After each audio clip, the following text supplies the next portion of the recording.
Tässä heinäkuun kuluessa tuohon takana näkyvälle Pohjankartanon lavalle harjoitellaan ja rakennetaan sinun ensimmäinen ooppera, Poikanne Yrjö, joka kertoo Yrjö Saarenpuusta. Kerrotko ihan ensin Yrjö Saarenpuun tositarina, joka tämän oopperan pohjalla on? Joo, lyhykäisyydessään kyse on 18-vuotiaasta Oulun Lyseon opiskelijasta, joka vuonna 1919 lähti sitten suurella innolla tuolle niin kutsutulle Aunuksen retkelle sinne veljeskansoja vapauttamaan. Ja tarinahan hänen osaltaan meni sitten niin, että ei siellä suurta innoittavaa sotaa ollutkaan, vaan hänet sitten teloitettiin syyttömänä sotaoikeudessa. Eli tällainen hyvinkin traaginen tarina on tässä takana. Minkälaisena ihmisenä sä näet tämän Yrjön? Se on ehkä niin kuin meillä alusta asti ollut koko työryhmällä niin kuin se näkemys tästä Yrjön hahmosta, että hän on niin kuin ihanteidensa ja aatteidensa uhri. Eli hän lähtee sellaisen niin kuin jopa naivin nuoruuden tällaisen niin kuin sotainnostuksen innoittamana lähtee sinne rintamalle. Ja sitten se karu todellisuus, minkä hän siellä joutuu kohtaamaan, se ehkä niin kuin häntäkin sitten niin kuin muuttaa siellä. Toki sillä muutoksella ei sitten enää ole hänen kannaltaan merkitystä, mutta se mikä niin kuin yleisölle on mielenkiintoista nähdä, on juuri se, että ne Yrjön ihanteet ikään kuin ajautuu törmäyskurssille sen kanssa, mikä siellä rintamalla sitten odottaa. Ehkä teoksen niin kuin perimmäinen tarkoitus on herättää jotain kysymyksiä niin kuin ylipäätään sodan mielettömyydestä, siitä sellaisesta niin kuin väkivallan ja ylipäätään tällaisen niin kuin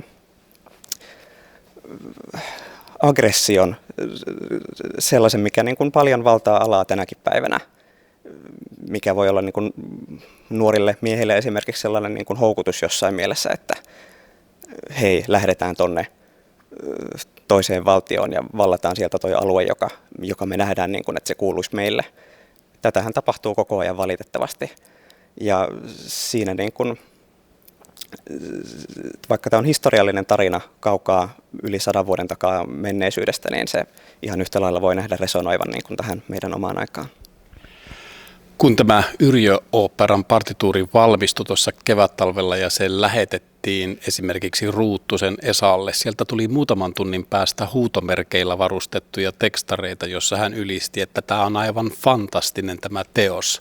Miksi luulet, että tämmöinen kokenut konkari tykkää tästä teoksesta? Se on aina säveltäjälle paras palaute, mitä voi saada, että jos esittäjät on sitä mieltä, että tätä on mahtava esittää ja että musiikki jollain tavalla kolahtaa. Et sehän sen niin kuin hyvän esityksen tekee myös, että muusikko ikään kuin ymmärtää, mistä on kyse.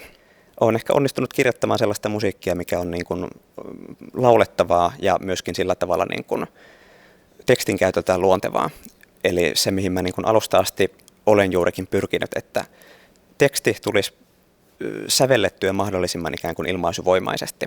Se, että sanoja ei vaan niin kuin heitellä johonkin sinne tänne, vaan että jokaisella musiikillisella fraasilla olisi paitsi se musiikillinen kaari, minkä se toteuttaa luontevasti, mutta myös se, että sanat istuu siihen niin kuin tarkalleen niin kuin se voisi istua, jos se teksti puhutaan. Yrjö sanoo siinä oopperassa, että hän haluaa, että hänet muistetaan. Ja siksi hän lähtee sinne Aunuksen retkelle. Haluatko sinä, että sinut muistetaan sinun sävellyksistä? Mä itse ehkä ajattelen, että säveltäjän tärkein tehtävä on itseilmaisu. Että se on se, mitä mä niin kuin lähinnä tässä yritän tehdä. Se on tietysti hienoa, jos joku näistä mun sävellyksistä vielä sitten niin kuin jälkipolville jää sellaiseksi, että sitä esitetään ja kuunnellaan, mutta mä en tavallaan niin kuin näe, että mulla on hirveästi edellytyksiä niin kuin pyrkiä siihen, että mä jotenkin voisin sen ennustaa, että nyt juuri tästä teoksesta tulee sellainen, jos mä teen sen juuri tällä tavalla. En mä niin ajattele, vaan mä keskityn siihen, että mä teen sellaista musiikkia, mihin mä itse uskon. Sulla on täällä Ruuttusen Esa todella kova konkarilaula ja sitten sulla on Koiviston Juhani libretisti, joka juuri eläköityi tuolta Kansallisoopperan päädramaturgin paikalta. Saukkosen Ville oopperaohjaaja, Suomen kaikkein legendaarisimpia nimiä alalla. Tässä on erittäin kovien konkareiden porukka ja sitten sinä 26V, et ole vielä ehtinyt ihan akatemiastakaan valmistua. Miksiköhän nämä kovat konkarit halusi juuri sinut säveltämään tätä oopperaa? No jos se täytyisi niin kuin yhdellä lauseella kuitata tämä niin kuin valistunut arvaus tästä, niin ehkä se jollain tavalla liittyy sitten tällaiseen jonkunlaiseen herkkyyteen siitä niin kuin musiikin ja draaman yhteispelistä. Et siihen mä oon tässä pyrkinyt ja se on niin kuin, voisiko sanoa oopperasäveltäjän sellainen ehkä tärkein ase siinä, että se teksti pääsee oikeuksiinsa.